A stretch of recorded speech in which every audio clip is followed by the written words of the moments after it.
प्रधानमंत्री श्री नरेंद्र मोदी जी के शासन में उन्हें प्रधानमंत्री श्री नरेंद्र मोदी जी के शासन में उन्हें प्रधानमंत्री श्री नरेंद्र मोदी जी के शासन में उन्हें प्रधानमंत्री श्री नरेंद्र मोदी जी के शासन में प्रधानमंत्री मोदी जी के शासन में उन्हें प्रधानमंत्री श्री नरेंद्र मोदी जी के शासन में उन्हें प्रधानमंत्री श्री नरेंद्र मोदी जी के शासन में उन्हें प्रधानमंत्री श्री नरेंद्र मोदी जी के शासन में उन्हें प्रधानमंत्री श्री नरेंद्र मोदी जी के शासन में प्रधानमंत्री श्री नरेंद्र मोदी जी के शासन में उन्हें प्रधानमंत्री श्री नरेंद्र मोदी जी के शासन में उन्हें प्रधानमंत्री श्री नरेंद्र मोदी जी के शासन में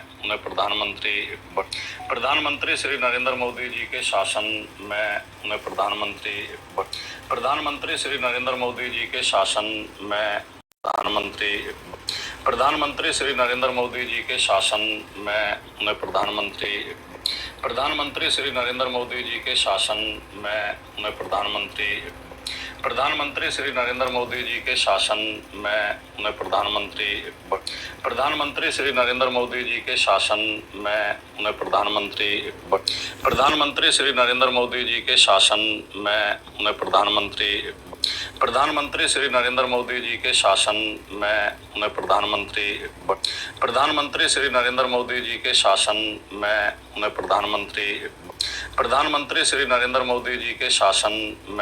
उन्हें प्रधानमंत्री श्री नरेंद्र मोदी जी के शासन में उन्हें प्रधानमंत्री श्री नरेंद्र मोदी जी के शासन में उन्हें प्रधानमंत्री श्री नरेंद्र मोदी जी के शासन में उन्हें प्रधानमंत्री श्री नरेंद्र मोदी जी के शासन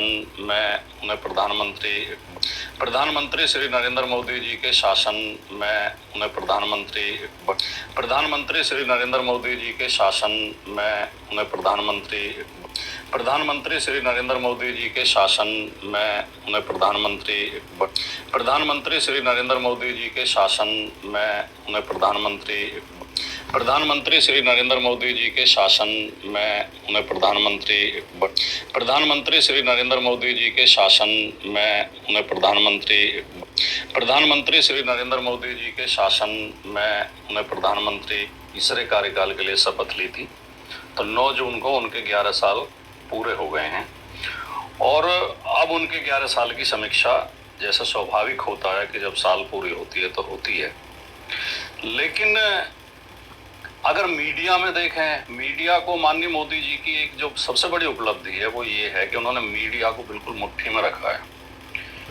मुख्य मीडिया में जो मेन स्ट्रीम मीडिया है, खासतौर से इलेक्ट्रॉनिक चैनल जो टीवी चैनल हैं, उनमें कहीं मोदी जी के खिलाफ, भारतीय जनता पार्टी के खिलाफ या केंद्र सरकार के खिलाफ आपको एक रिपोर्ट नहीं मिलेगी, एक वाक्य तक सुनने को नहीं मिलेगा। बड़ी बड़ी घटनाएं होती हैं लेकिन उन पर चर्चा नहीं होती, केवल सरकार की प्रशंसा इन पर सुनने को मिलती है। तो अगर न्यूज़ चैनल्स के आईने में देखें तो बल्ले बल्ले सरकार शानदार काम कर रही है। सरकार ने देश का उद्धार कर दिया, देश की अर्थव्यवस्था लगातार बढ़ती जा रही है। हम चौथे नंबर पर आ गए हैं, तीसरे नंबर की तरफ बढ़ रहे हैं और ना देश में कोई बेरोजगार है, ना देश में कोई समस्याएं हैं।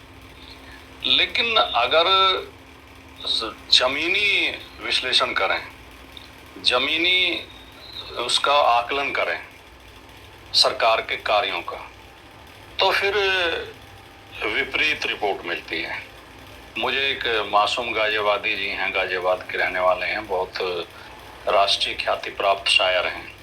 उनकी कुछ पंक्तियां याद आती हैं कि निगहबा कुछ, निजामे गुलसिता कुछ और कहता है, परिंदा कुछ, शजर कुछ, आसियां कुछ और कहता है, सबा से ताजगी, गुंचों से रौनक, गुल से बू गायब, चमन का हाल कुछ है, बागबां कुछ और कहता है दावा रहाबर का, शर्तिया मंजिल पे पहुंचूंगा, मगर हमदम गुबारे कारवां कुछ और कहता है।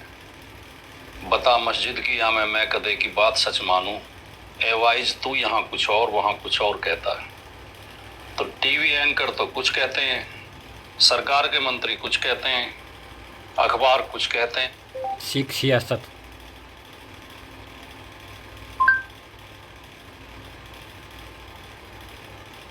सिख सियासत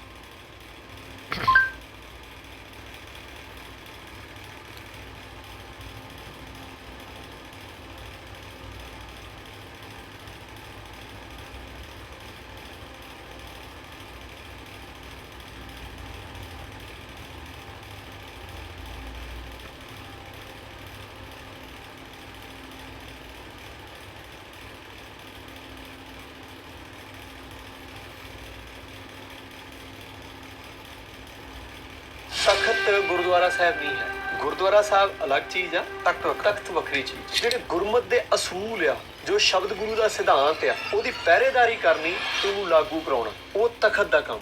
ਉਸ ਤਖਤ ਦੀ ਪਹਿਰੇਦਾਰੀ ਦੇ ਲਈ ਪਾਤਸ਼ਾਹ ਨੇ ਉਸ ਵੇਲੇ ਅਕਾਲੀ ਫੌਜ ਤਿਆਰ ਕੀਤੀ। ਉਹ 52 ਸਿੰਘ ਜਿਨ੍ਹਾਂ ਨੂੰ ਸਿਰਫ 3 ਚੀਜ਼ਾਂ ਦੇ ਲਈ ਰੱਖਿਆ ਗਿਆ। ਇੱਕ, ਉਹਨਾਂ ਨੂੰ ਗੁਰੂ ਘਰੋਂ ਕੀ ਮਿਲਣਾ, ਕੋਈ ਤਨਖਾਹ ਨਹੀਂ ਮਿਲਣੀ। ਉਹਨਾਂ ਨੂੰ ਸਿਰਫ 2 ਵਕਤ ਦਾ ਪ੍ਰਸ਼ਾਦਾ ਗੁਰੂ ਕੇ ਲੰਗਰਾਂ ਚੋਂ ਮਿਲਣਾ। ਵਰੇ ਸ਼ਮਾਈ ਤਨ ਤੇ ਪਾਉਣ ਲਈ ਚੋਲਾ ਮਿਲਣਾ। ਤੇ ਸਭ ਤੋਂ ਵੱਡੀ ਗੱਲ, ਗੁਰੂ ਦੀ ਖੁਸ਼ੀ।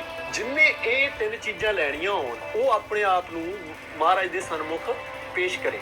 ਤਾਂ ਸਭ ਤੋਂ ਪਹਿਲਾਂ 52 ਸਿੱਖਾਂ ਨੇ ਆਪਣੇ ਆਪ ਨੂੰ ਪੇਸ਼ ਕੀਤਾ, ਜਿੱਥੋਂ ਅਕਾਲੀ ਫੌਜ ਦਾ ਮੁੱਢ ਵੱਜੇ। ਉਹ ਤਖਤ ਦੇ ਪਹਿਰੇਦਾਰ ਜਦ ਲਗਭਗ 75,000 ਫੌਜ ਮਹਾਰਾਜਾ ਰਣਜੀਤ ਸਿੰਘ ਦੀ ਆਪਣੀ ਤੇ 75,000 ਬਾਕੀ ਸਰਦਾਰਾਂ ਦੀ ਮਿਲਾ ਕੇ ਕੁੱਲ 1.5 ਲੱਖ ਫੌਜ ਸਰਕਾਰੀ ਖਾਲਸਾ ਦੇ ਟਾਈਮ ਦੇ ਉੱਤੇ ਮੰਨੀ ਜਾਂਦੀ ਹੈ। ਉਸ ਵੇਲੇ ਵੀ ਅਕਾਲੀ ਕੋਈ 2 ਤੋਂ 3,000 ਤੋਂ ਵੱਧ ਅਕਾਲੀ ਫੌਜ ਦੀ ਲੱਭਦੀ ਇਤਿਹਾਸ ਦੇ ਵਿੱਚ। ਅੰਗਰੇਜ਼ਾਂ ਨੇ ਇਹੀ ਕੀਤਾ ਕਿ ਅਕਾਲੀ ਜਥੇ ਤੋੜ ਕੇ ਇਹਨੂੰ ਬਿਲਕੁਲ ਮਿਲਵਰਤਨੀਆਂ ਦੇ ਅਧੀਨ ਕਰ ਦਿੱਤਾ।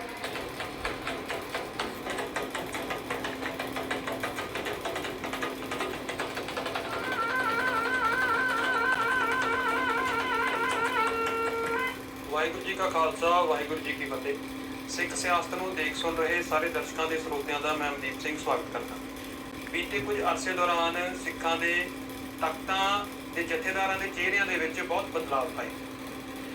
ਬਹੁਤ ਸਾਰੇ ਜਿਹੜੇ ਚਿਹਰੇ ਨੇ ਉਹ ਬਦਲੇ ਗਏ ਨੇ, ਜਿਸ ਨੇ ਇੱਕ ਸਵਾਲ ਖੜਾ ਕਰ ਦਿੱਤਾ ਹੈ ਕਿ ਆਖਰ ਸਿੱਖਾਂ ਦੇ ਜਥੇਦਾਰ ਨੂੰ ਚੁਣਨ ਦਾ ਵਿਧੀ ਵਿਧਾਨ ਕੀ ਹੋਣਾ ਚਾਹੀਦਾ ਹੈ ਅਤੇ ਉਸ ਨੂੰ ਚੁਣਨ ਦਾ ਵਿਧੀ ਵਿਧਾਨ ਕਿਸ ਹੱਥਾਂ ਦੇ ਵਿੱਚ ਹੋਣਾ ਚਾਹੀਦਾ। ਸ਼੍ਰੋਮਣੀ ਗੁਰਦੁਆਰਾ ਪ੍ਰਬੰਧਕ ਕਮੇਟੀ ਨੇ ਜਦੋਂ ਪੰਥਕ ਸਭਾ ਦੇ ਵਿੱਚ ਇਹ ਗੱਲ ਕਾਫੀ ਜ਼ਿਆਦਾ ਚਰਚਾ ਦੇ ਵਿੱਚ ਆ ਗਈ, ਤਾਂ ਸ਼੍ਰੋਮਣੀ ਗੁਰਦੁਆਰਾ ਪ੍ਰਬੰਧਕ ਕਮੇਟੀ ਦੇ ਵੱਲੋਂ ਸਾਰੀਆਂ ਪੰਥਕ ਜਥੇਬੰਦੀਆਂ ਦੇ ਵੱਲੋਂ ਜਥੇਦਾਰ ਨੂੰ ਚੁਣਨ ਦੇ ਵਿਧੀ ਵਿਧਾਨ ਦੇ ਬਾਬਤ ਸੁਝਾਅ ਮੰਗੇ ਗਏ ਸਨ। ਪਰ ਕੱਲ ਸ਼੍ਰੋਮਣੀ ਗੁਰਦੁਆਰਾ ਪ੍ਰਬੰਧਕ ਕਮੇਟੀ ਦੇ ਪ੍ਰਧਾਨ ਸਰਦਾਰ ਹਰਜਿੰਦਰ ਸਿੰਘ ਧਾਮੀ ਦਾ ਬਿਆਨ ਆਉਂਦਾ, ਜਿਹਦੇ ਵਿੱਚ ਉਹ ਕਹਿੰਦੇ ਨੇ ਕਿ ਜਿਹੜੇ ਸੁਜੈਸ਼ਨ ਨੇ ਉਹ ਲਏ ਜਾਣੇ ਸਮੇਂ ਦੀ ਮੰਗ ਸੀ, ਪਰ ਜਿਹੜਾ ਇਹ ਵਿਧੀ ਵਿਧਾਨ ਹੈ ਪੂਰਾ ਸ਼੍ਰੀ ਅਕਾਲ ਤਖਤ ਸਾਹਿਬ ਦਾ ਜਿਹੜਾ ਪ੍ਰਬੰਧ ਹੈ ਸ਼੍ਰੋਮਣੀ